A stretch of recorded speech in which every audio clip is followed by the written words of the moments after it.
they're going to start on 1 June. I thought they were going to start on 1 May, but their contract actually doesn't expire till the end of May, not the 1st of May. So the Brightview's contract. So Tri-Choice will be on site starting 1 June. They were in June. The winner of our competition to repair the wells out front. We had a bid from Bright House, and we had a bid from Tri-Choice, and we had a bid from Thompson Wells. And the Tri-Choice guys had the lowest bid, partly because they assessed that the pump in front was not broken, that there were some other issues that needed to be fixed. And so we hired them to do that, and they're now working. I have asked Brightview to do an irrigation inspection on those circuits up there that are fed by those pumps. But that was an unexpected expense. But anyway, we got to take it care of. Otherwise, Brightview is doing a decent job of keeping up with their mowing and whatnot, given that they're not coming back. One thing that they promised to do, there's two things they promised to do. One thing was redo the planter beds in the monuments all along the boulevard. And then the other thing they promised to do was to repair the stucco on the monuments that their guys have smashed into with the mowers. They're reneging on both of those. They're not going to do those, and that's the way that business works, I guess. So we'll have to come up with some funds to do that work. And infrastructure wise, Bill has been busy. Bill Crawford has been busy working with two different contractors, one for the slabs that had to be replaced and the other for the lifts that have to be ground. And I believe we've got the all of the slabs done, with possibly the exception of one that looked like maybe they overlooked it. They may have done that today. There were 32 of those that required slab replacements. And then we'll, I guess the other work is ready to go. But what is it, Natalie? Did we not get the letters out to the residents in time? What's the holdup on that? Any idea? I don't believe there's a holdup. The letters went out and we're just waiting on the vendors to schedule it. Okay. Yeah, I don't know what the latest is on that, but it should happen pretty quick. Yeah. Okay. And that's, I think that's about all the infrastructure reporting that I have. I have a question. Yes, sir. The question is about the note that Bill sent today about the costs associated with the slabs and the issue about grinding of tree roots. Yes. Thank you. Thank you for sending that note, Warren. I appreciate it. We went back to the vendor, and he's coming up with a better, more itemized list. And there's already some cost that's dropped out as a result of that exercise. So we'll have some updated information shortly. And is it going to be itemized by location? That's what we asked for. Okay. All right. What I saw though was an amount that was over what was allocated and approved by the board. And is the new cost going to come in at a figure that's within what was approved by the board? No, I think it's going to be somewhere between the figure approved by the board and the number you saw that you didn't like. I think it's going to be somewhere between those. Here's the problem with that kind of work. When you get the contractor out, and he wins the bid and comes out, and then if there's other work discovered, and while he's got his crew here and ready to do the repairs, he can do that quickly and cheaply. If you say, well, never mind, we got to do another recompete and go back through the board to do that, then it's just going to slow down progress and cost more. So whenever you have someone that's managing a project like that, you got to give them a little bit of leeway for things like that to happen. Well, my concern is just that if an established figure has been set by the board and that additional costs go over, while I have no problem with giving leeway, I think there is a responsibility to come back to the board via email or text and indicate that it's going to be over an appropriated amount. So that was certainly the gist of my concern in the document that I wrote today. Yeah, I hear your concern, and I think actually that we're just barely ahead of this thing. Yeah, I asked Bill to go back and ask for an itemized report, and in the process of doing that, they dropped the cost. I think what, $300 or something, Natalie? Do you remember what it was? Well, from what I've subsequently seen just before the meeting started was a dropping of the cost to $300. My concern is a statement in what I read earlier that they were going to, while the original estimate that I had seen had a price for slabs, it also had a separate line item price for root grinding.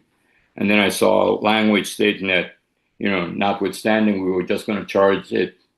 And the inference I took from what I read was with or without root grinding. And that gave me some concern. So that's why I think that was a legitimate concern, Warren, and I think we've corrected that now. But I still think it's going to. There were two more slabs that were discovered that had to be done, and so that's what added the cost. But per your observation, there were some of the other costs that they charged that shouldn't have been as high. So it's going to offset a little bit, but it'll be in the same neighborhood.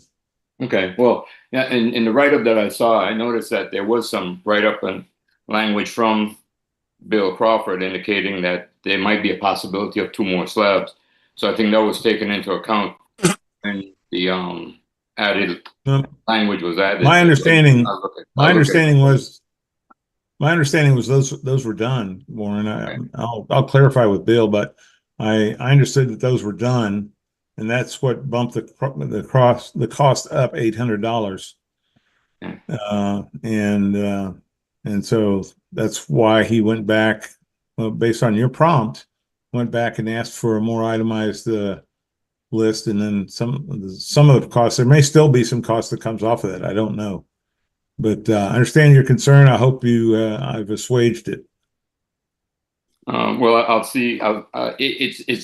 Yeah, you're starting to, and I'll see what they come back with. Certainly an itemized bill will help resolve some of that issue, indicating whether or not there was additional work done in some areas versus what the language was that was written saying it was going to be charged, whether or not the work was there or not. So, But I think the one thing I'd like to make clear, though, Warren, and I hope you agree, is that when we have a project like this and there's something that causes it to go a little bit over, that we don't have to cease work on the project, reevaluate bids, and do all that. I mean, as long as you have crews and workers out here, it makes sense to go ahead and do that. I agree with that 100%. And I agree with technology that certainly some notification should be made to the board, considering the tight budget that we have. We have to certainly $300 here, $300 there, an overcharge here, an overcharge there can add up to be a significant amount of money. Yeah. So, I think we're working on it. We're working in the right direction. And I'm sure that there's going to be more work to be done. My recommendation to Bill or anybody doing these projects should be, when there's a deviation from a set amount, that something be sent to the board so that the board is at least on board before we get a bill that's over the amount that was allocated, and some language trying to. Yeah. I don't disagree with that, as long as we don't make it an impediment to progress. If the notification to the board has to have all kinds of detail that's not available at the time of the decision having to be made, then that's not going to help. So we just got to be careful how we impose that requirement. Any requirement involving spending money should be adequately documented and requested, is my concern. Kind of correct and kind of wrong there, because when you're doing a project, there's unforeseen factors that no one will ever know until you actually start the work. So normally when you do a project, you put in a factor of safety there, like to say a 10% or a 5%, so that we have a margin to work with. Normally that's how projects get done on a project. So I understand where you're coming from. So we cannot say it's something going to cost $1,000, and then when we break the wall down or whatever, we find a pipe in it that's going to cost us next $300 to move. You know, so we always supposed to build projects with the factor of safety into it. Right. I think that's a very good what point. Greg is saying. I agree with what Gary is saying. I agree with what you're saying too, Carl. I am just recommending to all the board members that you go and read the document that Bill Crawford submitted. And if you agree with how it's written, then I have a disagreement. But I think we're moving in the right direction. And I think that we're all getting on the same page. Yeah, I think, well, I think you make a good point. That particular document you're talking about is overtaken by events. I wouldn't put anything on that. And that's correct, Warren. Updated information coming. One comment I should make is Bill has done these projects before, and he should know better. He's done an excellent job in the past. I'm not saying he didn't do an excellent job. My concern remains the same. If we all read the document, we can agree that we're moving forward in the right direction. I agree with that. I agree that there are costs that come up. I'm suggesting that all of us read what he wrote. And if you all agree with what he wrote, then we have a disconnect. That's all I'm saying. Okay. Well, if you're talking about the letter that talks about the orange tree roots, I'm saying about the letter that said we're going to charge that price, notwithstanding whether they're there or not. That's what I'm talking about. That's the one talking about the orange tree roots, and that letter's correct. no good anymore. It's been taken over by events. Okay, well, looking at the bill that came in, it certainly matched up with that language that was in that letter. So match that he sent. There's a new bill coming in. There's a new bill coming in, Warren. Okay, but I think since we raised the issue, we could move on, but I think we're all on the same page. Okay. But I think there's an important point that comes out of this for Warren, you and Carl, because you're both going to be on the new board, that we ought to, as a matter of routine, when we get a bid for a project and we approve it, or the board approves it, they ought to do exactly what the board ought to do, exactly what Carl said, and provide some leeway, 5% or 10% or whatever, depending on what kind of a project it is. But this was one that would have fit ideally into that kind of a construct, and we failed to do that. And considering we've been doing this before, and as Ken just brought up, that Bill has done an excellent job, and considering the expertise that we have on the board, I would think that somebody should have seen it before I saw it in the thing today. But okay, well, you found a big mistake. Let me mark that up in the column here. I'm done. Me too. Okay, let's move on. For communications, we're going to skip. I don't have anything there for that. And we're going to move into finance. Yeah, the comment that I want to make about the finance committee is our audit has been finalized by our CPA. And Natalie, has it been posted, the audit been posted on either Leland or Dwelling Live? It will be on the Leland website with the official records. And when will that be done? It should. Was the audit finalized already? It's done? I think so. Okay, then it'll already, Yasmin posts those when they're finalized, so it should already be on the website. Okay. Do we have to vote on that or not? Do we have to vote to accept it? We voted on hiring the CPA to do the audit. I just don't know if there's some loop that it has to go back through to us. The audit doesn't get approved by the board. It's just the CPA does the audit and it's done. It's an independent audit, Greg, so it's done by a independent party. Yeah, so the board you know, we don't need to approve anything. It's the audit is as it is stated by the Yeah, it's a requirement. So, Okay. and they already filed their taxes and all that stuff. So, yeah. it's And done. one comment about the audit this year, just so you know, that we had over $90,000 worth of interest earned, and we have to pay income tax on that. So we ended up paying about $25,000 income tax this year because we had some nice earnings on the interest. So a little bit more this year than the prior year. But maybe we can email the president and ask for a reduction in taxes on HOAs. well, you drive the road, you pay the toll. Any question here? Nope. Okay. All right, let's move on to security report. I just have two things to talk about. One is about tailgating.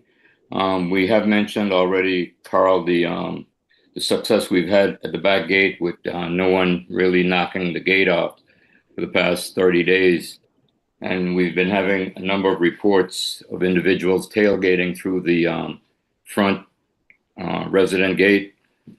So maybe we can do a similar thing, get a similar sign there indicating about no tailgating, and maybe we can discuss probably some type of fine or some type of procedure where there'll be a fine for tailgating assessed. That might help cut it down, because we certainly see that by putting a sign up on the back gate, it has helped considerably.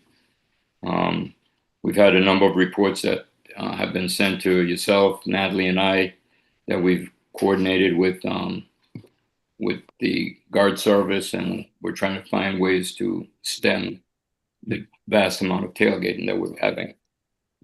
The other area is about the barcodes. I know that about a month or so ago, we had asked residents to try and update their systems as far as their vehicles and the barcode, but we found out that that had to be done by Leland. And before the meeting, I heard Ken talking about getting his numbers changed, and I did the same thing for mine recently. Since that's something that has to be done by Leland, I think we need to coordinate a mechanism. Either the barcodes will expire at a certain time, a year, 2 years, that would force the individuals to coordinate with Leland to make sure that you have the correct license number with the barcode, or have a certain time in the year. We have quite a number of cars in here, and that would have to be something worked out with Leland, especially since the hours are just 9 to 12, and then Tuesdays and Thursdays it's also 9 to 12, 2 to 4, because there'll be quite a lot of cars or quite a lot of people working with Leland to try and update that information. So it's a situation that we have to look to Leland to see how we can best manage that, to get that updated and get that process in place. Certainly when I went down there to get the new barcode, it was relatively easy, and it does a great job. And but I'm sure if she has, you know, what could amass to be several thousand barcodes and license plates to update, it could be quite a job. So that's something that I'll probably be talking to Natalie and Leland to see how we can rectify. Okay. You know, I correct me if I'm wrong on this, Natalie, but I think the directors have access to the dashboard and can make those changes as well. I know I've done them. Yeah, anybody with admin access can, not just Leland. Yeah. So the only trouble is that I kind of go back to what Warren said, in that it's really a task that can get crossways if you're not careful. So if you get 4 or 5 people messing around with it, you could end up with some cross signals there. So on the one hand, you might be able to get some help for Anna. On the other hand, it might mess things up. well, I'm going to touch this subject when we get down to the policy for barcodes, and we will able to. I can make some suggestion that I'm considering, Warren. Okay. And we can take it from there. Okay. Because no I do problem. have some suggestions that we can able to control that. Okay. Okay, So, sounds good. yeah. All right. It finished? Yeah, that's it. Thank you. That's it. Okay. Any question from anyone? Yes. I have a question. Yeah. Can I Is talk that now? Natalie? Yeah. Is that so? Yeah, yes, yes, ma'am. You may go ahead. Can you please let us know your name and address, please? Okay. My name is Maureen Joseph, 632 Simausa Court. Okay. How you doing? My first question is why we have to go all the way to Claremont to get the barcode? Because if we live in the community, I think you can find a way for the people to get the barcode without driving all the way to Claremont. For example, myself, I'm on my way back to work now.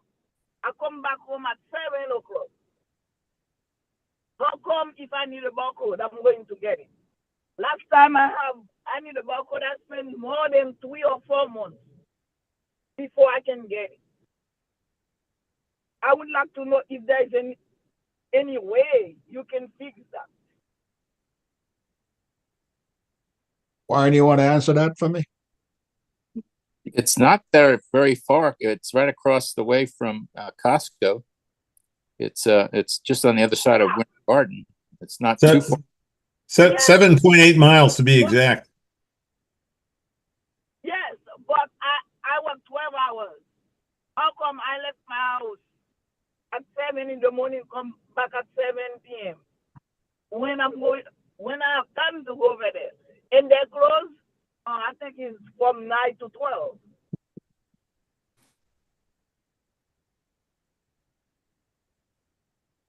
I think what we had said once before was that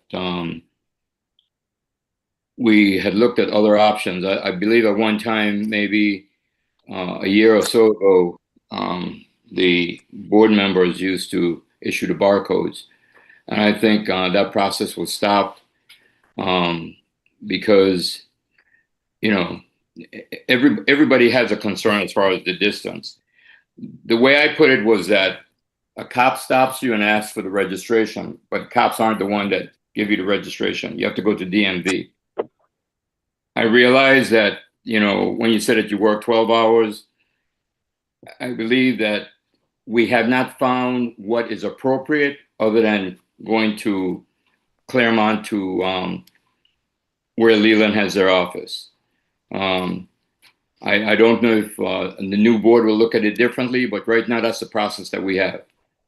I think when it was restarted, I think Greg was the one that said, you know, people were given stories and so forth. And when he had talked to one person, he found the holes in their story. So everybody's going to always have a story to tell. And I'm not saying that you may not work 12 hours a day. But what I'm saying is that when you have to register your car, although you work 12 hours a day, you find the time to go to DMV. So, you know. Let me tell you, I have time to go to the DMV, but I live in the community and I pay for that. And I don't know how you cannot accommodate residents. If I live here, why? I think when I just move here, they have people that just give you a schedule. They say, okay, you can come to my house from time to time, this big, and they can help you. Okay. And I think this is the best way to find somebody inside of the community, or to have a day to say, okay, that day, if somebody needs a barcode, that day, somebody will be available that day to come to do it. All right, let me say this to you, because it seems like you don't understand. All the board members are volunteers. They do have a life too. And they have to go to see their doctors, do other things, spend time with their family. The best time that we could have to find to do these kind of stuff is in their dinner time with their family. Because people work and they have to take time away from their family to do barcodes. And sometimes when they set up appointment for people to show up, they don't show up. So therefore, it becomes an hassle where it sometimes falls on one or two other directors. And therefore, we put it back on the management company. So the management company make provision to do that. So it's not really the responsibility of the board members to do things like that. So that's the reason why you will have to drive to Fairmount to put it on. But the board member can talk to the management, because if the resident pay a fee for all the services, even they need to pay somebody to do that. She was okay with the car. There is no employee. If they pay, yeah, they need to pay somebody to do it, or the management needs to take a day. Either they come to the community, but they need to pay if everybody's going. Juliet, can you mute, please? There is no employee of Leland on the property at all times. So it's not like there's an office here. The only people to do that work are going to be board members, and board members did it for years, and it just got too hard to do. Also, that is too far away. Also, if it's too far away, that's one thing. I'm sorry, that's where our offices are. That's the closest office we have.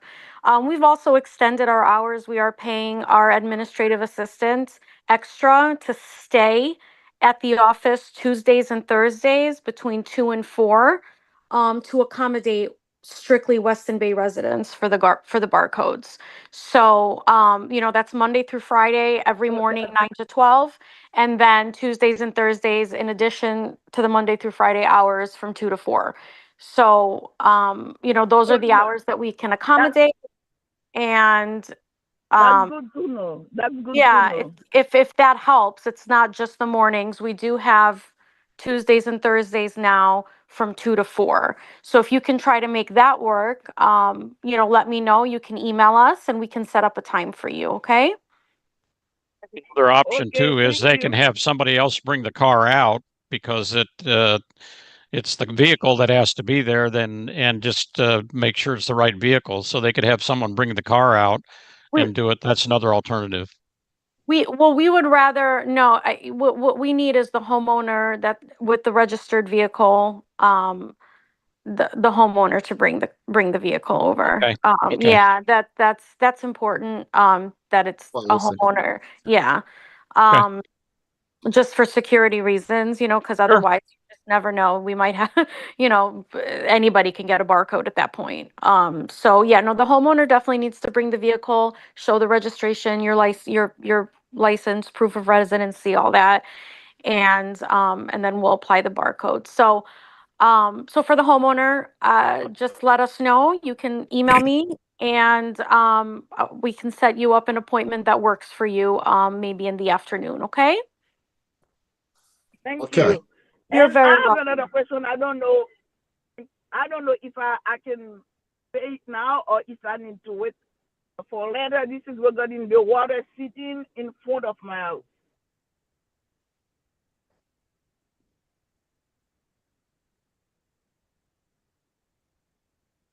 Hello? Oh, okay. So, okay. I don't know if the board was going to answer. So the board did approve, a project to have all of the curbs that are causing the water that's been sitting in front of some of the houses. It's a pretty big project, and there's a lot of curbs that need to be restructured basically, to prevent that water from pooling. And that is an ongoing project, that should be completed sometime very soon. It has already been approved, so. Yeah, but it's not been almost 1 year. You know that? Right, I understand. There was a lot that went into that project. 1 year. One Okay. year. Okay. Let's move on. Okay. All right, Treasury, we're finished security. So, Ken, you have a treasury? Yeah, treasury report. I have the, excuse me, I have the March 31st financial statements. Accounts receivable is looking very good. The net amount of accounts receivable is 52,933, which is pretty low, actually.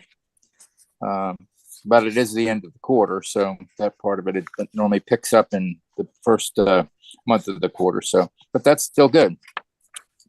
Financials, we have a positive to the budget of 5814, 5,814, 88, and there are some negatives. Our legal fees have got a negative of 5,411.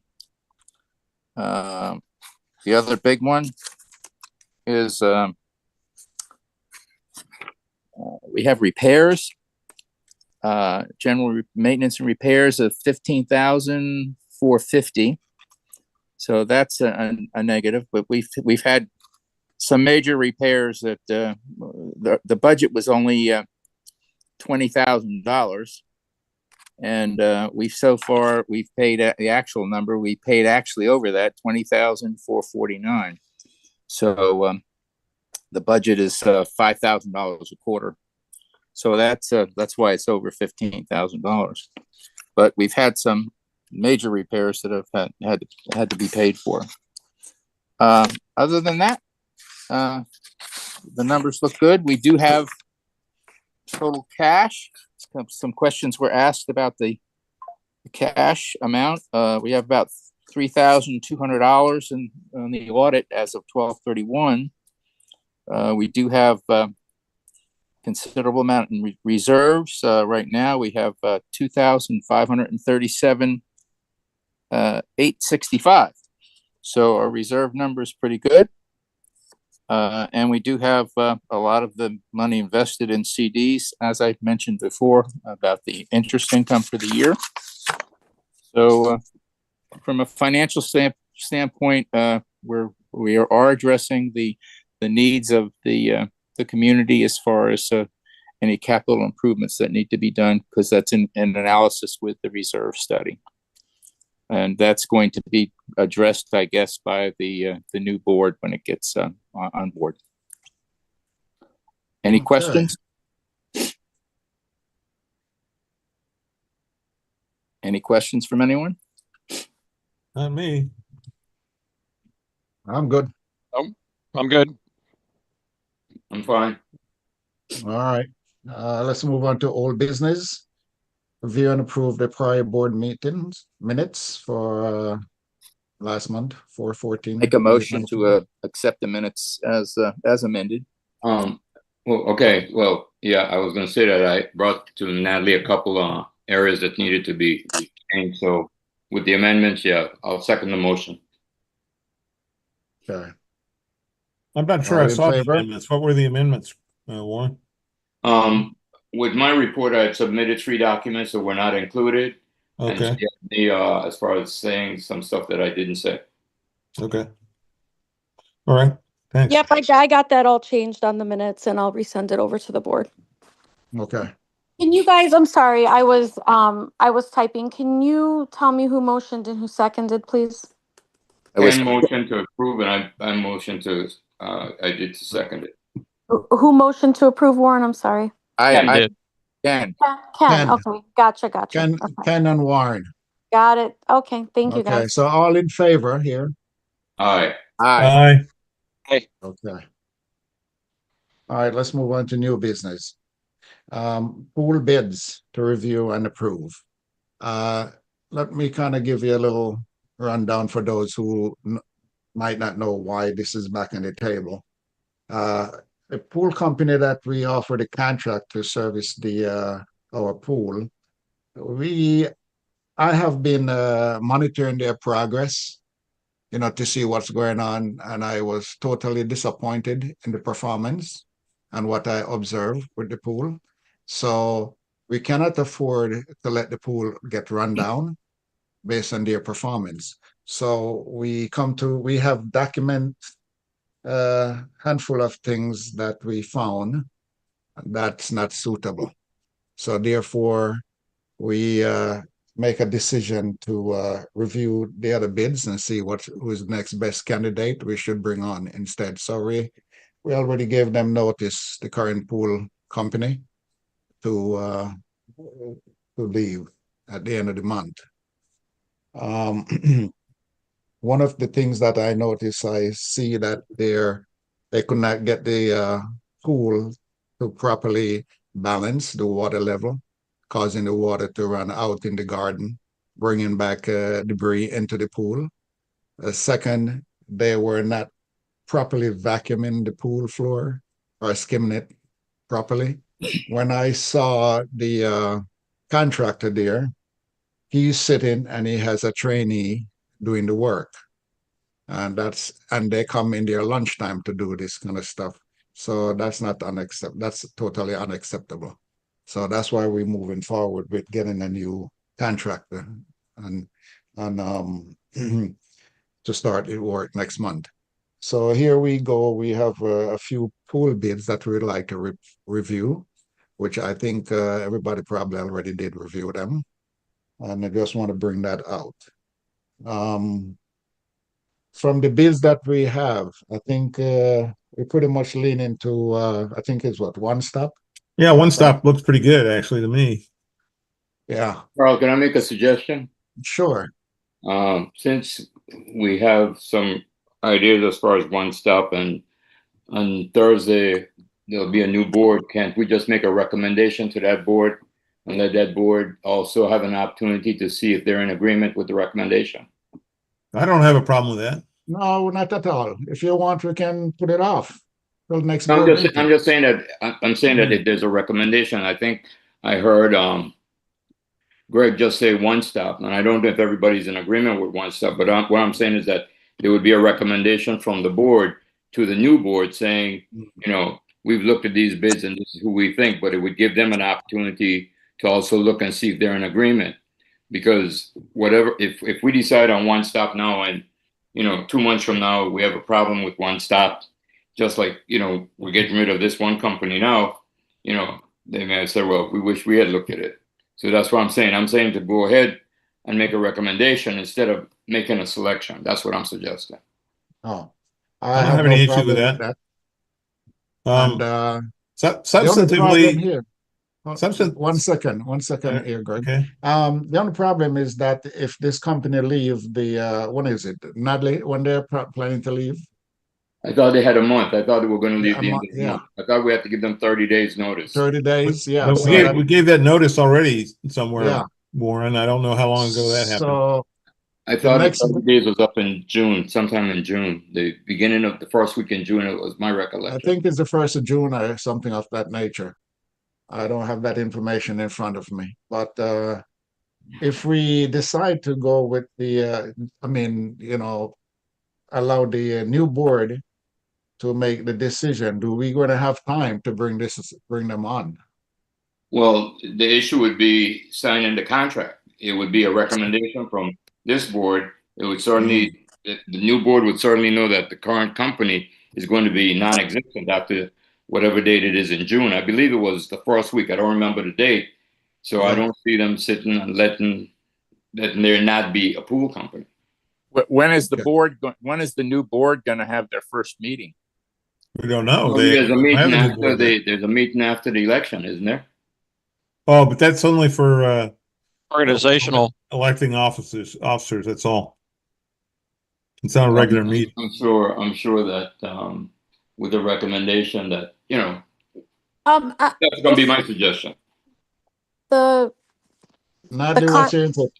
contract ends June 6th, so there is still a little bit of time. The organizational meeting, yes, it's an organizational meeting to organize the officers of the board. However, you can add a new business item such as this to that agenda, especially if it's time sensitive. So.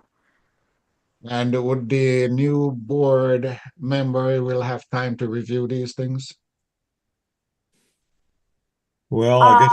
Well, they would have to review it right there. And actually, I'm thinking about it, and the organizational meeting agenda was mailed out with the annual meeting notice. So since it's already been posted and noticed, I'm not sure that we can make any changes to it, so. Yeah, it might have to be a separate, board meeting, How to approve. about this? How about this, you guys? We debate here and decide which we think is the best. And Natalie can put wheels in motion only to the extent that they can't be undone. And then the new board can meet whenever they want to meet, and this will have to be validated at that point. And they make the new board probably can do a special meeting and discuss it. Yeah, they could. They could float it around also during, and as long as it gets 100% approval, they could approve it and then have it ratified at the next meeting. That's correct. Yeah, too. we can do it. That was gonna be my recommendation, after the new board comes in. I could send all the information to the new board the following day, and the new board can look over it by email, discuss it by email, approve it by email, as long as all of the board members approve, and basically chime in, and then it can be ratified at the next meeting. Okay, Because that's fine with me. because it's a time sensitive issue, so. So there's really no need for us to even make a recommendation then, right? No. We can just move forward. Yeah. So it's just We just move to table it and let the next board make the decision. so moved. Need a second. Second. All All right. in favor? Aye. Aye. Okay, done. The next item here, we have pathway repair approval. We have two bids. What happened here is that on the path, the trail, we had a bush hog from Brightview who ran close to it and damaged the edge of it, the trail. And apparently they're not going to fix it. They So they that's deny all. that they did that, Carl. They say we didn't They do that. denied. Okay. Yeah. So that expense now ends up on our plate. So what we did, I went out and get two bids to repair the damage. So we have ABL and ABC. Let me see something. I think the two bids came in. Let's see here. Let's bring that up. Do you think that possibly, Carl, that the new board might want to consider to have three bids? That probably might. Do we want to table it for the new board? Well, I'm just thinking, we've in the past, we've always tried to have at least three bids if we can get them. Yeah. It's not a very costly project, so typically you guys don't, but What's the numbers? it's like 3,000 something. I'm not sure. I have to pull it up. 3,700 sticks in my mind. 3724. Yeah. All national was 3,700. Yeah. And then I think 37. 3,724. And then I think all ABL came in, and we just wanted to get like a comparison. They just came in a little bit above, so it is apples to apples. It's just I guess the question would be how ABC came in lower, so. I guess the question is how badly do we need it? We're getting ready to get into the rainy season, so it might be better to be done sooner than later. ABL was actually a lot more, 6,500. Yeah. They included. Go ahead. No, I'm sorry. They included trees, some tree work that needed to be done, but they itemized it. So I think just the repairs to the pathway came out to 4,500. So, I do recommend doing it as soon as possible, because it's just the cracks are just going to get worse, and it could even cause, it is a hazard. So it should be done very soon. think that it's at 3724, All National's the low. I move that we accept the All National bid and get it done. Second. All in favor? Aye. Aye. Okay. All right. For ABL, there's another part of their bid that they do. And in number one pond, the riser, we have 3 trees that encroaching on the riser, and one is actually look like it's going in there. We need to move them out because leaving those trees there will create substantial damage in a few years. He's charging.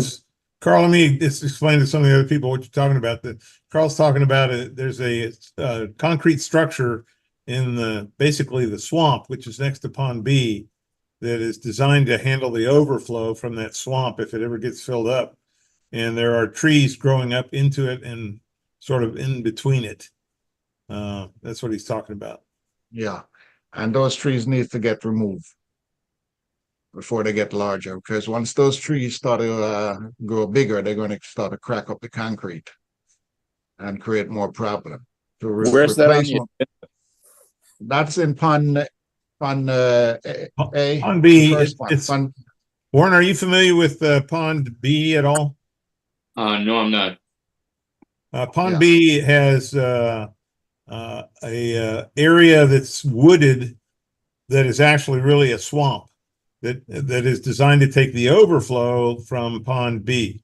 It stays wet all the time. It's very thick brush and trees.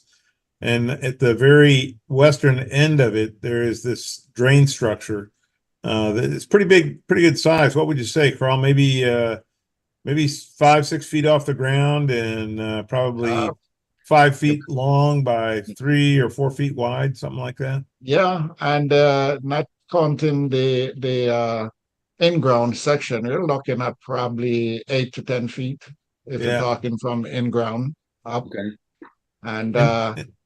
And the way it's designed is it has openings on the side, and one of the trees has grown from the outside but into that opening, and that will eventually crack that concrete. Okay. So the price he gave us to remove those 3 trees is, I think it was what, 22,000 or something like that, Natalie? Yeah, right about 2,000, I think, even. That's not an urgent project. I think it might be worthwhile to have Tri-Choice bid on that too. We're just going to say the same thing. I think that'd be worth having them bid in it. Because there's some other trees that Brightview was going to take out, but never did. There's a few Italian cypress that have gone over the edge in terms of the fungus and spider mites that need to be taken out too. So maybe we could bundle it all together and get one tree removal thing going on. Okay. I think and it doesn't sound like it's a panic. So, another 30 days is not going to make a difference in the growth of those trees. No. So just yeah. Also, that area is kind of way in the back, and that's the area we saw the bears and the snakes and all that kind of stuff. So yeah, I saw a cottonmouth about probably 30 feet from that thing one time out in the open. It's not a place where people go or walk. Oh, I do. Okay. So we're gonna table that. Yes, I think so. Okay. All right. So we're not going to. Oh, sorry. Go ahead, guys. I have a question. Okay. Hello. Yes. Can you hear me? Yes. This is Go ahead. Kim at 645 Palio Court. My first question was, I've been on mute, so I haven't been able to participate. So I'm excited that we're going to go back to in-person meetings. As far as the contract with our current landscaper, did we not get all that in writing that they were going to do the beds and they were going to fix what they broke? No, we Is that did not. not part of their contract? No, we did not get Oh, that in writing. okay. All right. And then my second one was, I paid for the sidewalk to be fixed at 553 Palio Court when we first moved in. And you guys hired somebody to put it in and then put a lien on the house, and we had to pay $900 for it.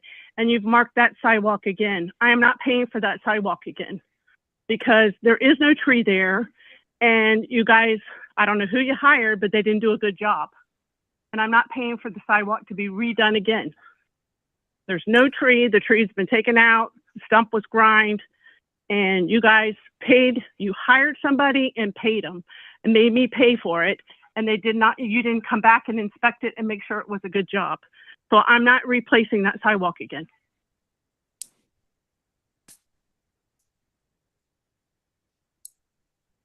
So. Okay. Can you make a note of that address, Natalie? Kim, can you send me an email on that, Yes. please? I sure can. Okay, and then I'll have it looked into right away, okay? Yeah. It doesn't have an X, it has some number on it, but it is the sidewalk that you guys replaced. Okay, and and if there's In no trees, 20, I think it's 2020. okay, all right, and if there's no trees around, yeah, that's Okay. definitely something we need to take a look at. So please send me an email on it, okay? I sure will. Thank you. You're Okay. welcome. You guys, I just want to go backwards for 1 second. Tom brought something up in the chat about me possibly applying setting some time aside of when I'm doing inspections to apply barcodes. I can't do that. It's just not in my schedule. I handle multiple properties and I wouldn't be able to do that. I only have time allotted to come on site to do inspections. However, I've been sitting here thinking about it, and we have a maintenance person now on site. So possibly what we could do is I can work it out with Anna to have, if the homeowners can provide their payment, like send in a check with their barcode application, have everything set up, then we send it over to Zach, who's on site every day, and have him coordinate maybe once or twice a month between certain times. And he can apply the barcodes right there at the community. Sounds like a great option. Yeah. Yeah, I think there's some pitfalls we have to try to make sure and put safeguards in place there, but I think basically it could work. I think it could work if, like I said, myself and Zach work directly with Anna to ensure that everything is set up prior as far as payment and the barcode application, and that everything's put in Dwelling Live, beforehand. And then Zach would have instructions that he would have to check ID, that kind of thing, check the registration, do everything that Anna does, but he'll be able to put it on for the homeowners right there at the community. He is only there part-time, so he's there Monday through Friday from 8:30 to 12:30. Yeah, and then Friday, from 8:30 to 12:30, and then on Fridays he stays a little late sometimes. But at least he's at the community, and I think that would make it a lot easier for some homeowners. And then we can just schedule them out, once a month, twice a month. Not too many days because that would interfere with his work, but we could definitely work something out. So Yeah, I just wanted to put that out there. That would be a concern that I would have, is how much time away from what his other stuff that he's Well, supposed to do. Is that a right. concern? Right, but that's what we would have to coordinate. Like I said, if we do twice a month, and he takes 1 hour, out of his day to do it, that shouldn't be a problem, even if he gets an extra hour on, like maybe do it on Fridays when he works an extra hour or two. You can only, I think the most I've ever done when I was doing it, by the time you get everything check the paperwork, do everything necessary. You could only get maybe 4 or 5 cars done in an hour, one person. So it's not going to be a whole lot of cars that are affected that way.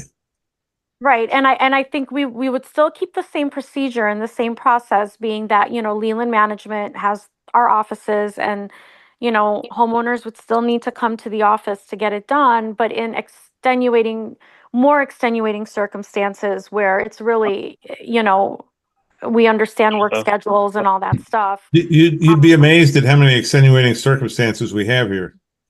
Right. Well, no, I know, but I mean, the point I'm trying to make is we do have an employee that's on site right now. So we could try to work with that, and let's see how we can work with that, since, we technically have an employee there. I mean, he does maintenance, but he can put on a barcode, so, and then, our office, myself and Anna would do all the clerical stuff, the administrative stuff, but he could slap the barcode on. That shouldn't be a problem. So, I think anyways, that, yeah. I just wanted to put that out there. Yeah. Obviously that's something I'll have to discuss with the new board, but, it might be doable. So Go ahead, Gary.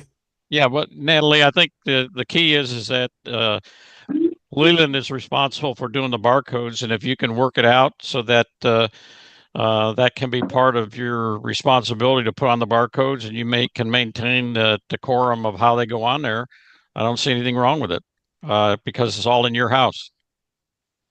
Correct. right. All right.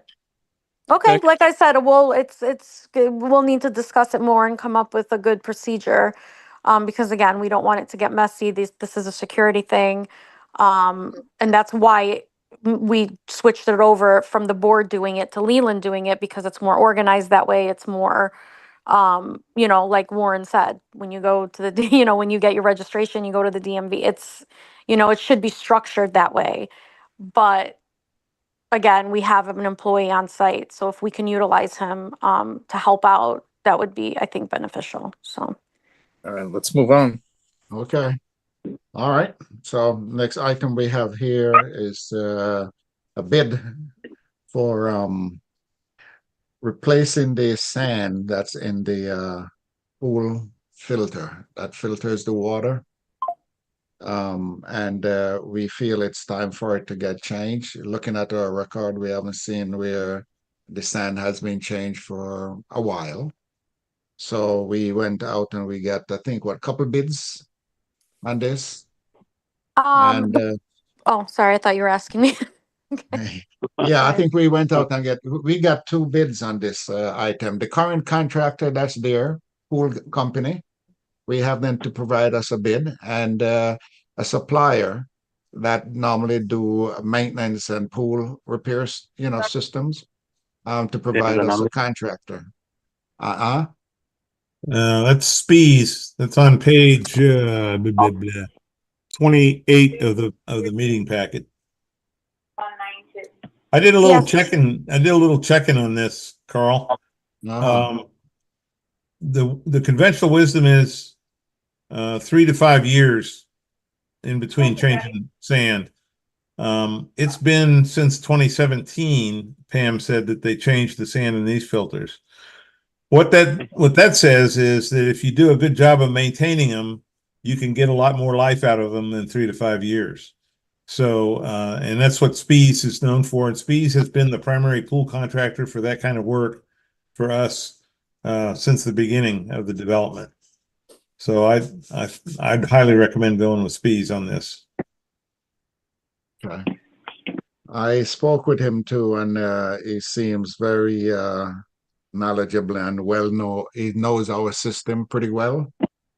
And he was able to come up with a bid very quickly because he's familiar with the equipment. The current contractor that we here taking care of the pool, he takes several days to come up with his contract. I mean, his proposal. Plus, we're letting them go. So he when we saw his price, it was like 22,000 or something like that. It was the type of price that a vendor gives when they They don't want to do it. Don't want to do it. Exactly. Yeah. I don't think they have access to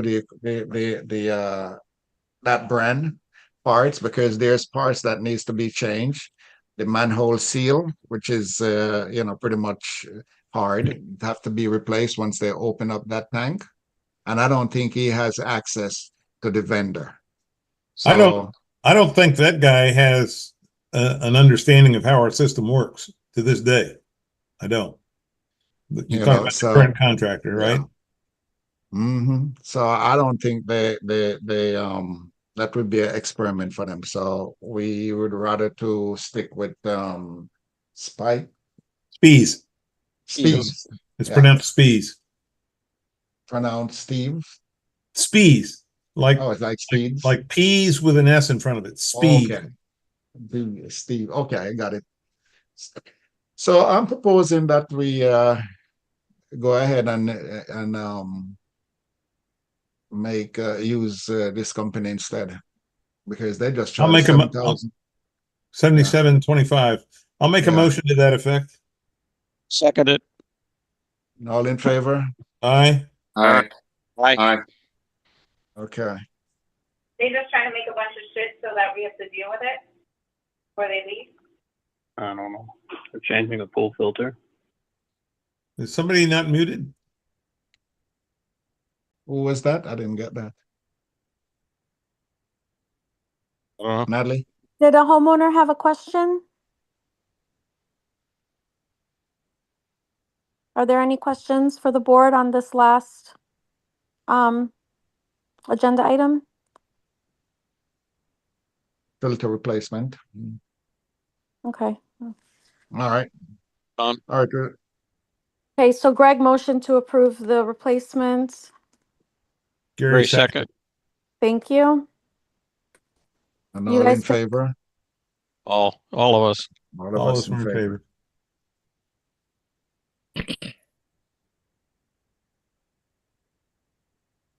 All right, can we move on to the second item, the next item? Sure. Yes. Okay. All right, policy for barcodes. 14-day deadline for pickup. There's a problem we have here. People will order their barcode, and Leland end up with a stack of barcodes that no one comes and pick it up. And we come up with an idea for after 14 days, they get expired. Did they pay for them already? Yeah. So instead of throwing them out or whatever, we can expire. They can be, reuse, because they're expensive. They keep, we can't keep buying them to throw them out. So by keeping the money, it's an incentive for them to do it when they should do it. Exactly. I think the problem also is just that what's happening is our office is taking appointments, and we're making appointments, and nobody's showing up, and then it doesn't leave room for appointments for other homeowners that do want to show up. And we literally, I'm not kidding, we have a huge stack of barcode applications that have all been completed with payment and everything, and barcodes that have been activated, put into the person's account. And that takes time. All of that takes time, and nobody's coming to pick them up. So, that was sort of an idea that we had to just kind of expire it. You would lose the $6 that you paid for it, and have to reapply for the barcode if you don't pick it up within 14 days. You just need to put that in the application, that when they sign it, that they understand that. That's what I put in the application, and I put it in the packet. That language is in there. I mean, even if it's like 30 days, if you want to extend it to 30 days, to give a little bit, 14 days may be a little short, but maybe 30 days, just you got to pick it up soon, because we're taking the time to activate them. We're taking the time to put it in the system. We're taking the appointment times, and it's just, how will they know that the clock starts? How will they know that This is day one and I have 30 days to go. How do they know that? They coordinate with Anna when she makes the appointment. So when she makes the appointment, she'll say, okay, your appointment is on May 30th or whatever it is. Please make sure that you pick up your barcode. You should be So- making appointments for a certain day, but she'll make sure to note on there, please keep in mind if you do not reschedule by. Got it. But does the clock start when their appointment was made and they didn't Yes. show up, or does it start when they made the appointment? Start when they starts- make the appointment. Yeah. I would say it would Yeah? start. I would say it would start when the day of the appointment. So if there's a missed appointment, that's when the clock would start. Unless a homeowner calls and says, "Hey, I got to reschedule," that's fine. But I think 14 is a Yeah. little tight, but I would, I yeah, move I that think we, 30 I don't- days is better. yeah, I think we put that in there for 30 days and, that starts when the date that they make the appointment for. Right, So if they have a no-show, that's when it starts. right. Now, I have a quick question, Natalie. Like the Is doctor's office. You can't use the barcode over again? Yeah, you can. No, You you can. can. You can. You can. just have to deactivate it from, you have to deactivate it from when Anna sets up these appointments, everything gets done. She activates it by putting it into the homeowner's account with their vehicle and their tag information, everything that's listed on the barcode application that's provided to her. So all that's done beforehand, so the homeowner's not waiting there, for So, but when 20 minutes. if they don't show up, you can deactivate We it. can which we will. We will deactivate it, take it off of the account. Okay, and you Yeah. can okay. But we're not going to send a refund, for the $6.65. No, Right. It's kind, that's administrative cost. Right. Yeah, but remember, we paying Anna more than the $6 an hour. So, Oh, yeah. So we have to take that in consideration too.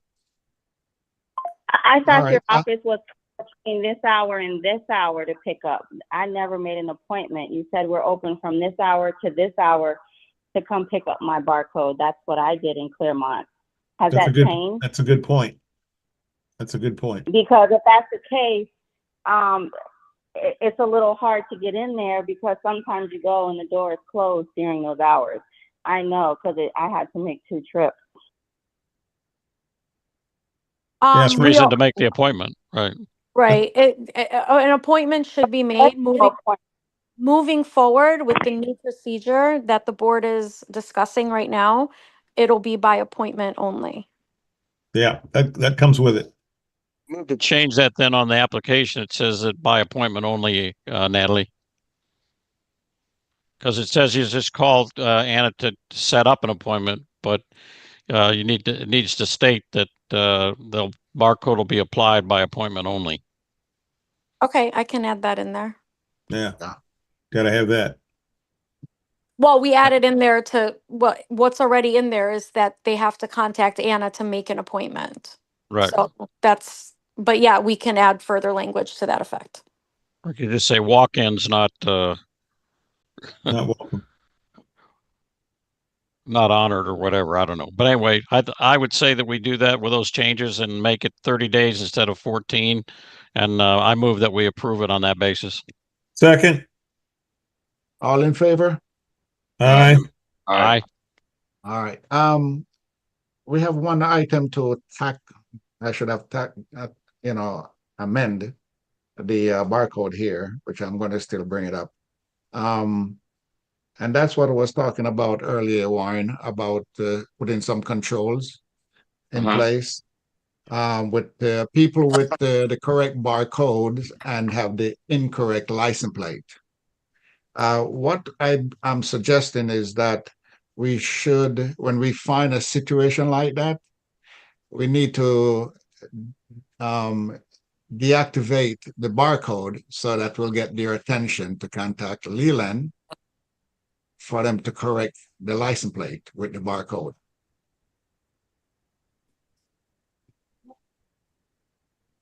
think That it's is their, some, it's their I obligation think when you yeah, it's their obligation when they get a new car to notify, because they're supposed to deactivate the existing barcode and put a new one on. So if they're moving it from one car to the other, then I think it's appropriate if we find out that we just deactivate it immediately. And I then, I don't think people are moving the barcode. I think that I know just a while ago, I just recently registered my vehicle for another 3 years, and they sent a license plate. So I think some of it is happening when people register their vehicle, not that they're necessarily getting a new car. That DMV is correct. sending a plate. So that's a good point. Yeah, that just happened to me. That's the problem. it's not that the people are moving the barcode. Right. It's just when they register the vehicle, I was surprised that DMV sent me a plate because in the past they just sent a sticker. Right. And so, like I said, I went down to Anna and straightened it up and so forth. But I think that's what the biggest issue is. People are not Correct. using the barcodes. Yeah. So it's not the barcode that they're moving, it's the license plate that get changed.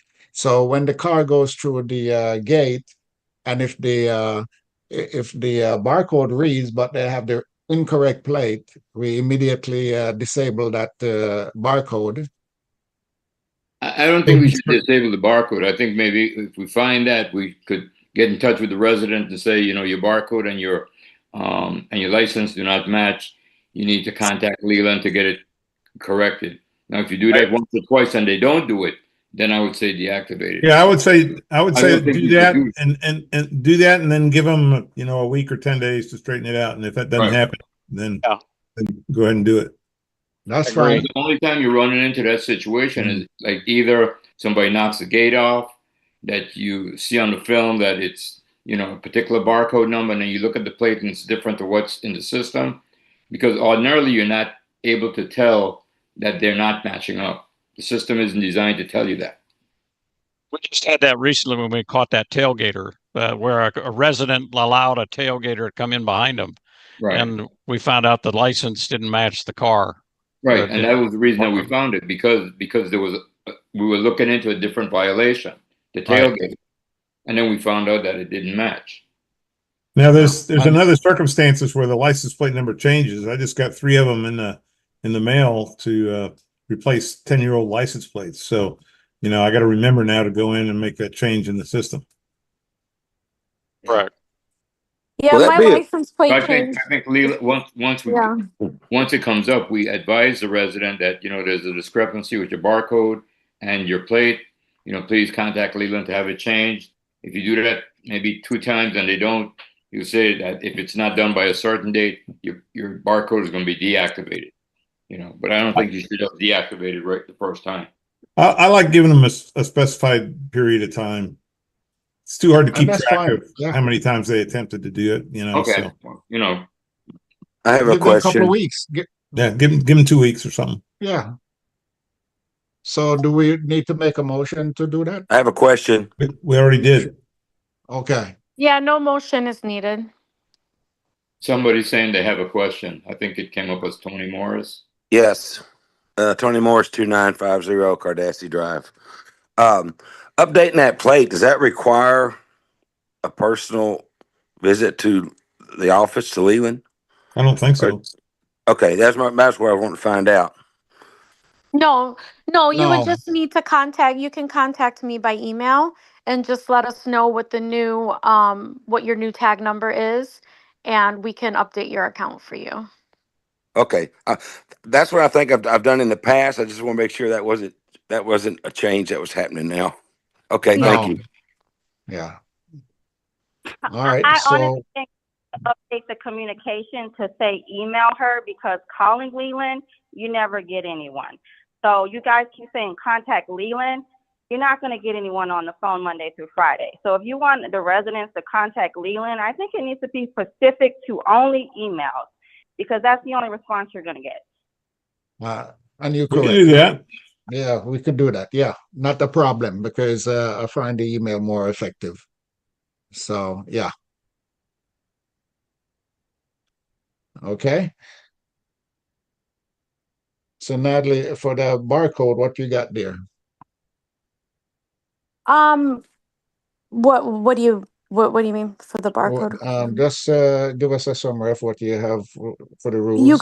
guys motion to approve the procedure for a 30-day deadline to pick up your barcodes, or they will be deactivated and they will have to reapply. And by appointment only, Gary motion to approve the procedure, seconded by Greg. All in favor, motion carried 5-0. And what about the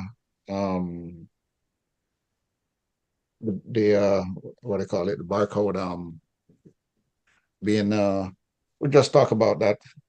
You talking about the barcode mismatch, Carl? Yes. Yeah, nothing Yeah, that's else a needs separate to deal. be, yeah, nothing else Okay. needs to be, that was just a discussion, so, Okay. So do we need to make a motion for that? no. Okay. All right. No, and I would just like to say, on behalf of Leland Management, I am sorry if there's any homeowners out there that, don't think that they can get a hold of anybody Monday through Friday. If that's true, I would like them to please send me an email so I can research that further. Because I know that myself, all our phone calls are returned within 24 hours. And my emails are also returned within 24 hours. So if that's not happening, then I would like to know about it. So, so if anybody has any issues with reaching Leland during working hours, please email me, so that I can research it for you.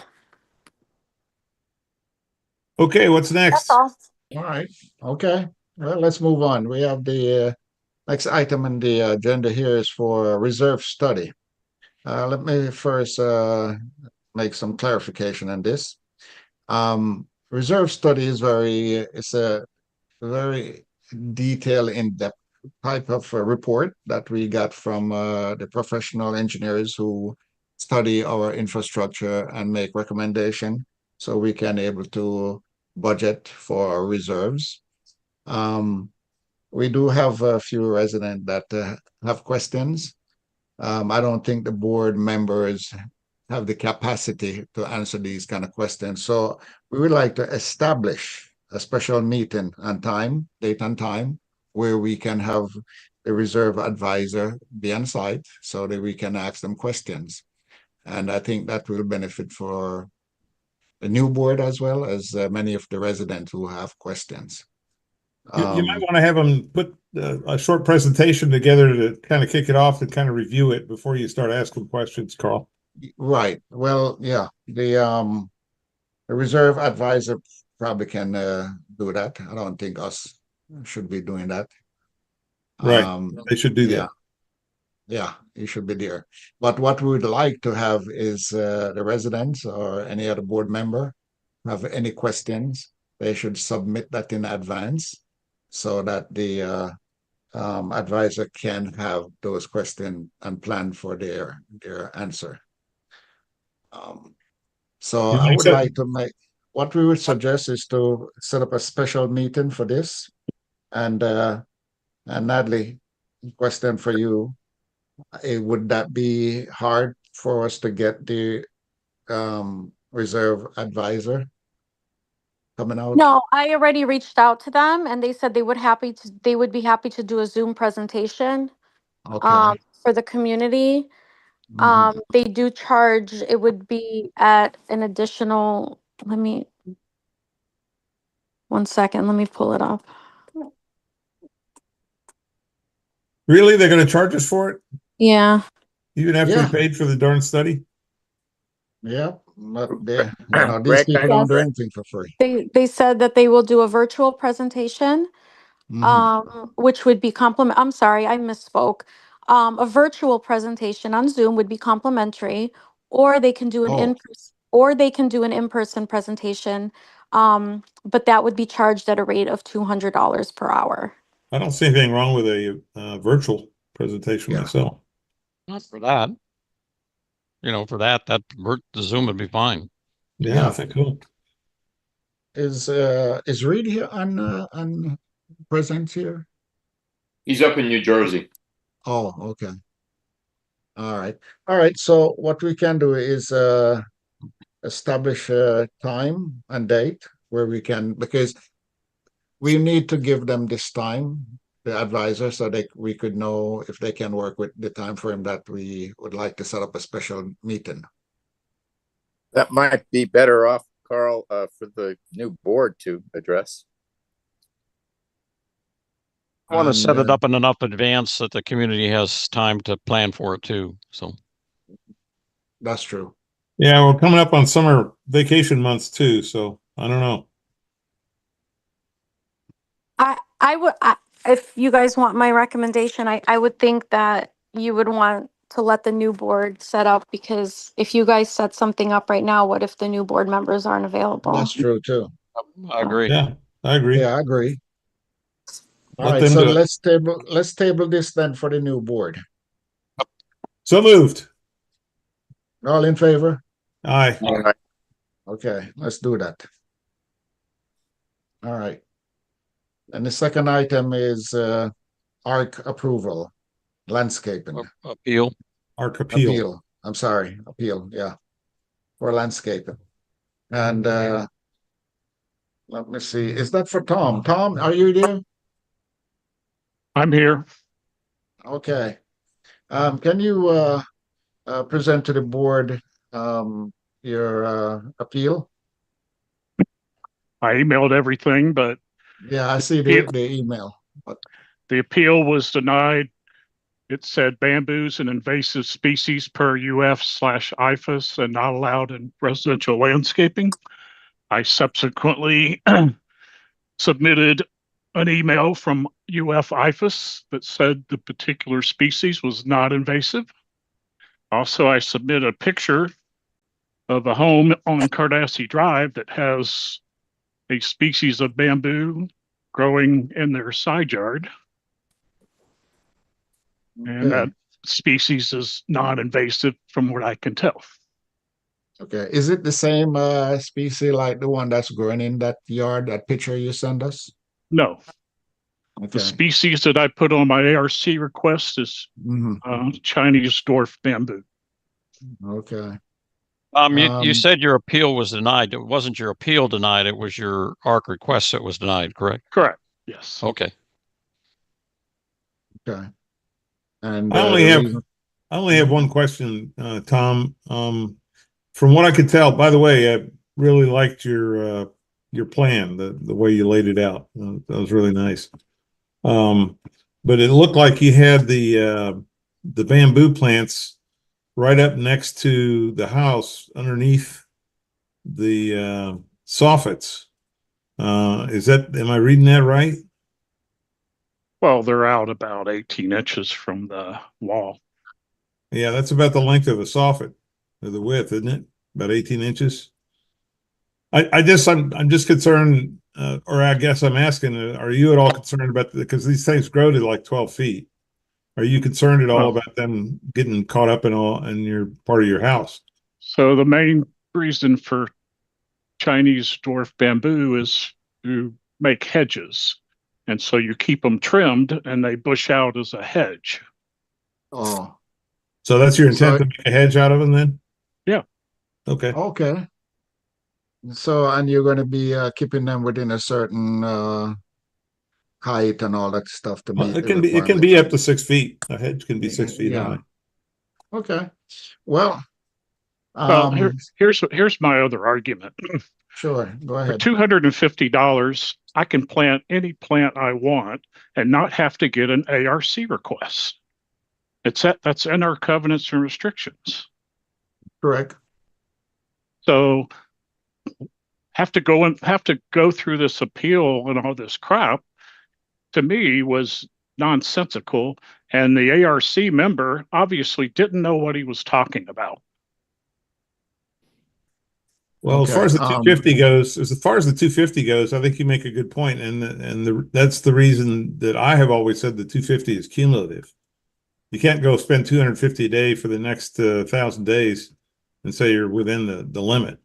You know, the intent of that was just as you suggested, for a small amount of landscaping. You shouldn't have to go to the ARC, but it can't be a cumulative for infinity. Well, I don't know. Well, sure. you can't read something into the restrictions that's not there. Well, if it doesn't specify, something has to be read in. There's all kinds of things in their restrictions that require interpretation, as you well know. I think right now what we have on this is another discussion. I think that what we have here is a request for an appeal to the board to approve his Chinese dwarf bamboo. I'll make a motion to approve it. And I'll second it. No, you can't, Greg. You can't. I can't. Oh, that's right. I was on the arc, so I can't. Yeah, you can't. So never mind. Okay, I make a motion that we approve it. I'll second it. All in favor? Aye. Aye. Okay. And thanks for providing the information so we could learn about it. Yep. Okay. All right. Let's move on to have a letter here for a conservation letter, invasive species. Gary, you want to highlight us on that? All of the conservation areas around the community up against the lake and near the ponds, these conservation areas are all owned by the city of Ocoee. They're not owned by the HOA. As a result, the HOA cannot do anything to can't conduct any management of those areas. Almost 100% of those areas are being totally destroyed by invasive non-native vines. And we want to send a letter to all of the EPAs, all of the city, the state, and all the potential powers that be to ask them to do something about it. And that's what this letter's for. My concern about the way the letter was written was that I think everybody must have read what I sent. If the letter as written, I think has several things that need to be corrected. And like I said, it's commendable that someone would take that issue on. I see some differences where I think Greg must have said that the landscape committee was doing some investigation and so forth into this activity. My concern was that we were saying things that we didn't have things to document what we were saying. And my concern was also that if it belongs to the city of Ocoee, we were asking for it to be sent to the city, to the county, to the state, to the governor's office. We were making assertions that the city was negligent or neglecting certain things. And as written, well, it's not going to be under my signature. If Carl wants to write that, sign that, that's on him. But I think when it comes from the association, it's representing more than 700 individuals, and the letter must be correct. And I think we should have the supporting information to support what we're saying in the letter. And as the letter was written, I think it was deficient in the areas that I've identified. From what I'm hearing, Gary's saying he didn't address any of the things that I addressed in my notes to the board. So if they're going to correct it and they're going to resubmit it, maybe they should do that. But that letter is written should not be signed from the board. You're asking for documentation though that doesn't exist. So, well, it said that some review was done, and what I said about the review, I said if a review was done that came up with the statistic that's quoted in the letter, I'm surprised that there is not some other document saying this is how you would mitigate or correct the situation. So that's why I'm saying the letter needs to be changed. If the letter, like I said, it's up to y'all can vote. I would vote to oppose it.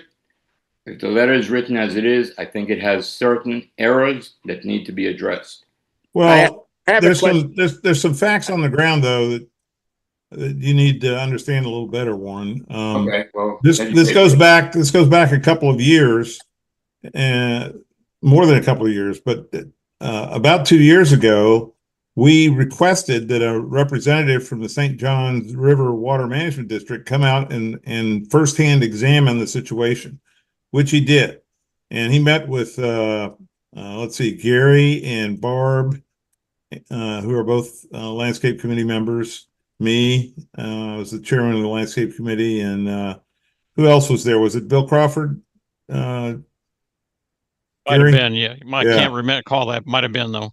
Yeah. Anyway, we looked around with him, and what's in the letter is exactly what he said. And we asked him again and again. We sent emails, and they never got responses. So Okay, but just I'm afraid that I was cutting you off. So that coincides with what I'm saying. To the person like myself who does not have that history, what's written in there is not supported. You had a document that you said there was an investigation done. I saw no paperwork other than you saying that the landscape committee had an investigation. You said somebody came out, and certainly the questions that I raised had still not been answered. Now you're saying somebody came out 2 years ago and went around with yourself and so forth. Then you should provide the board with that documentation. Now, if Ken, Carl, yourself, and Gary are all aware of that, and you all are fine with the document, y'all go ahead and do it. Can I ask a question? Can I ask a question? Go ahead. Since the city of Ocoee owns the land, doesn't it make sense for the city of Ocoee to address this problem? And that's what I was saying in my note, and that's why I said that the letter should go to the city and not the city, the county, the governor's office. So Ken is somewhat in agreement with me, and you're saying this is something that started a couple of years ago. So we all have some contact with city, with city people. Shouldn't we maybe try to get the city to initiate this thing? Hey, let me just give you a little more background on that, Ken. There were some current concerns about. This was probably 5 or 6 years ago. I became concerned about some of the species that were growing in the creek. The bridge that goes in between the main development and Eagles Landing. There's a creek that goes through there. Right. There were some. In fact, almost all of the trees in there were invasive species. So I went to the city planner, Mike Roomer, and asked him if they would do anything about that. And he said, no, they would never do anything about it. So I think unless there's some pressure put on them from below us and above some overseeing agency, they'll just continue to ignore it because it's something they can't ignore and get away with. Well, one of the things that I said in the note to the board was, as the letter is written, I think you said it came from a resident. The resident can submit the letter. I also said you, yourself, Gary, any of you can write it as individuals. If it's coming from the board, it represents more than 700 individuals. And if we're taking the stand that you all want to take from that letter, it needs to have documentation, because that letter, if it goes out signed on the Carl, is going to be, the people that are going to be answering it is the next board. And then they're going to say, oh, well, well, the prior president sent this out. And no, we don't have anything about this investigation. And no, we don't know. And, so myself sitting on the board with what I saw come up, it's insufficient, especially if you said that an investigation was done and there's no documentation. I stand by what I said, that if the resident that wrote the letter wants to send it out, she can send it out under her own name as written. Because like I said, then it doesn't have to worry about whether it's correct or not correct. She could write the governor, she could write the state, she could write anybody. But if it's coming from the HOA, it needs to be properly documented. And that was the nature of what I wrote about. Well, I will have, this was new to me, and I was listening to everyone with the conversation. I just learned about it at the same time when you learn about it, Warren. I would, from listening to everything, I would more take side with you and Ken, because I myself doesn't feel comfortable in signing the letter representing the board without me looking into it more deeply. And I agree that I see where some correction could be made and some information, supporting document needs to be there. So I kind of agree with that part. So if the rest of the, guys need to make a decision if they want to correct it and provide a supporting document, then that's something I will review. Well, you've just thrown it away because there is no document. I just explained that to you. Then individuals should send it up and sort of the individual sending it up and then asking the board and say, I'm sending this letter. Would the board support it? Then the board can in fact go around and try and get documentation. That letter as written is not supported, in my opinion, because of where you're asking the letter to go, as Ken just said. And one of the things I brought up was who owns it. And if it's owned by the city, we should go to the city first. Correct. We can't say the state is neglecting this and that and the other. And that's what the letter says. It says the state is, the letter says, I have it right here. Let me see what you said. There's the current neglect by the city of Ocoee and the state of Florida environmental agencies is negatively impacting both native plants and animal species. Okay. We haven't even gone to the city. Okay. That's incorrect. I went to the city. Okay. And I met with their documentation. Well, I didn't know. I met with them, and there was no documentation. I met with them, and they said they would get back to me. And like everybody else, they don't call because they don't want to spend the money. Okay. And my position is that the HOA, without proper documentation, should not put themselves out on a limb like that, the way this letter is written. How is that a limb? How is that a resident that wrote the letter want to send it out? Go ahead and send it out. So does it have more? Do you think it has more impact if it comes from an HOA? Well, the HOA is speaking for 700 people, and it must have more impact if you all sent it in to be signed by the president. Let me read you a note that Bill wrote up to document that meeting. And Bill Crawford. The meeting was on the 7th of April, 2023. It was. This is the notes that he took of that discussion. Well, let me just go back here. We, Greg Keithler, Barbara Johnson, and Bill Crawford, are appreciative of the time afforded us to review the vine foliage that is causing a negative impact on the trees and other plant growth within the conservation area. To reiterate our discussion, now this is a note that went to the person that came out. The city, number one, the city of Ocoee is the actual owner of conservation areas around and within Westyn Bay. Number two, St. John's River Water Management District is responsible for compliance with applicable Florida statutes with respect to the management and maintenance of the conservation areas. Number three, any action to be taken within the conservation areas with regard to the mitigation of invasive plant species or to manage potential hazards to persons or properties, such as falling trees, is the responsibility of the landowner, in other words, the city of Ocoee. The appropriate line of inquiry concerning any potential action to be taken within the conservation areas would begin with notification from a homeowner to the HOA, then the HOA to the city of Ocoee, then from the Ocoee to the St. Johns River Water Management District. Okay, so then let the residents send something to the HOA and ask the HOA to. They have. You're holding the letter in your hand. Well, that letter, if this is the letter, I'm saying that this letter lacks a lot of things. And I think then the things that I put in my email should be addressed. So then consider what this letter is and what I wrote to correct the letter and maybe submit it to the new board or submit it to Carl. Because he said if you answer some of his questions, he would consider it. So submit it to Carl. My position still remains the letter as written lacks the documentation. When you say that, you also said that there was we've been doing an investigation and so forth. When in my background, when you talk about doing an investigation, you have some paperwork to document it, whether it's that note from Bill Crawford, but you have some type of documentation that we could go back to. Okay, so let's say Carl signs this letter. Okay, well, Carl will more than likely be on the next board, and then they come back and ask some questions. I guess we'll have to go back to the author of the letter to find the information. The information should be readily available to the HOA if the letter is coming from the HOA. That's what I'm saying.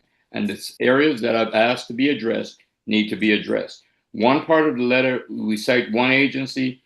Another part of one of the notes from, I believe you said one thing and Gary said something else. It was a typo. And I'm saying that, in the part of the letter, we're saying this agency is at fault, But if we quote in the wrong agency, again, we look like a fool because they're two different abbreviations that y'all use. And I asked the question, is that the same agency or is it two different agencies? That hasn't been answered. I don't know. I wasn't at the meeting that y'all attended before. And I don't know myself. So that's the reason why I kind of like step back. This is Ken again. I might be able to help you with the city of Ocoee, being that I could probably get in to see the mayor about it.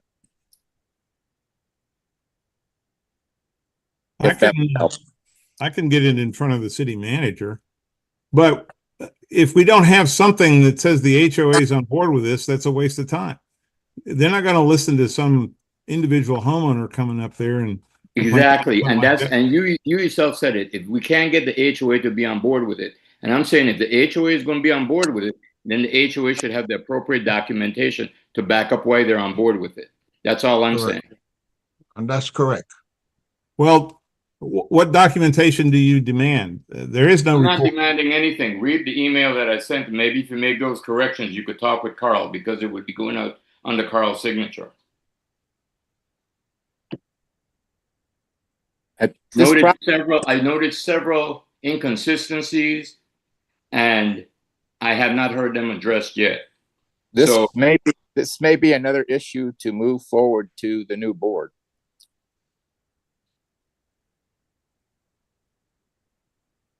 I think that's a good idea.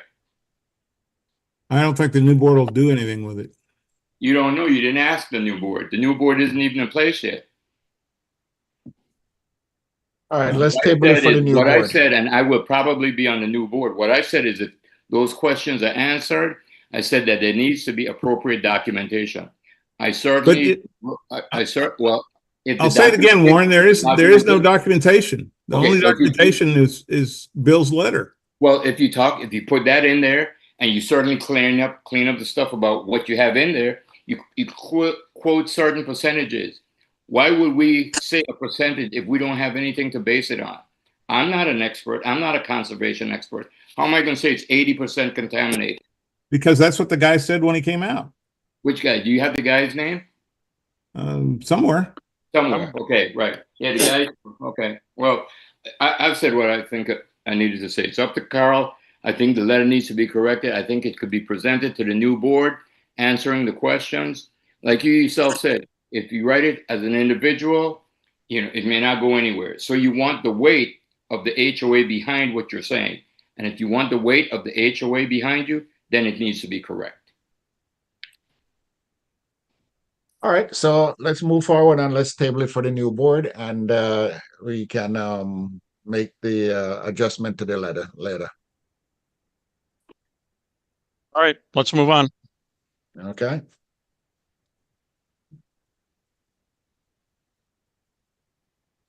Fine referrals and attorney CE files. Do we have any? Natalie? Yes, there's 2 that's included. The drawing line and the repaint? Yes. Okay. So I want to make a motion to refer them to the attorney? Yes. There's pictures. They're both it's very long time coming. So more than 10 letters have been sent out to each. So unfortunately, there's been no improvements. Okay. All right. Make a motion. We send the letter out, or send it to the attorney rather. Okay. Anyone want a second? I'll second it. Who says second? Greg. Greg. Okay. All in favor? Aye. Aye. All right. Next item we have flat fee, the process with the litigation. We don't have none. We don't have any. None. Okay. Delinquency suspension. Account in arrears over $50, past due over 90. approval needed. Yes, I need a motion to To suspend approve. amenity access for accounts and arrears over $50 and past due over 90 days. So moved. So moved, yeah. Second it. Second? All in favor? Aye. Aye. Aye. All right, now we come to the next board meeting, June 9th, 2025 at 7. Board meeting, ARC meeting 11, June 11, 2025 at 6. And next meeting is adjourned. Oh, wait, Mo- let's, hold on. I think, I think we should maybe open it up to the residents. We didn't really stop after each agenda item, but if the board is okay now, let's see if there's any comments or any questions on any of the agenda items from Okay. homeowners. Anybody, feel free to unmute yourselves. Hi, my name is Hi. Dawn. My name is Dawn Gordon. I'm from 2355 Passario Circle, Nakaway, up here. I am looking at the website. I thought you said that the CPA statement was posted. Yes, it is posted. I just looked. You're On gonna Lin- want to look, yeah, you're gonna want to look, when you go to the website, when you go to the homepage, you're gonna click on the tab that says Association Documents. On which one? Leland Management or dwelling place? Leland Management is the website that we now have to keep all of the official records on since the new statute was passed. Okay. So all the official records will be there, all your budgets, all your financials every month, contracts, stuff like that. So if you go to the Leland Management website, log into your account on the home page, if you click on the Association Documents tab, it'll bring you to 4 folders, and you'll want to click on the accounting folder. And Okay. then you'll click on year-end reports. And then you'll have the 2024 CPA financial package there. Okay, I'll look at it. Thank you. Take a look at You're it. welcome. Thanks. Okay, you're welcome. Okay, bye. Bye-bye. Is there Natalie, any other question? I'd like to make a comment. Yes? Yes, this Ken. This being that this is my last board meeting, being that I've been involved for 13 years, I did want to make a comment. I appreciate all the board members that have served in the past. Being a volunteer situation, everyone had the best interest of Westyn Bay in the past, and I hope that continues in the future. I must comment on Leland Management. I think they've done an excellent job through the years. We appreciate, Natalie, all your efforts, and also Yasmin in the accounting area. It's been a pleasure to work with you guys, and I look forward as a resident to continue to see the success of Westyn Bay. Thank you. Thank you again for being involved. Well said, Ken. Thank you, Ken. Okay, anyone else want to make a comment or a question before we close?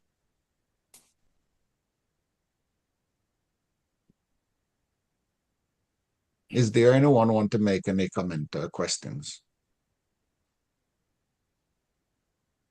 I make a motion, we adjourn, Carl. Okay. I second it. I'll second it. All in favor here? Aye. Aye. Okay. Well, this meeting have adjourned and the time is now 8:54 p.m. Okay. Thank you, everybody. Good night. Good night, everyone. Good night, Thank you for joining us tonight. Thank you. Take care. All right. Bye-bye. Bye-bye. Bye-bye. Bye.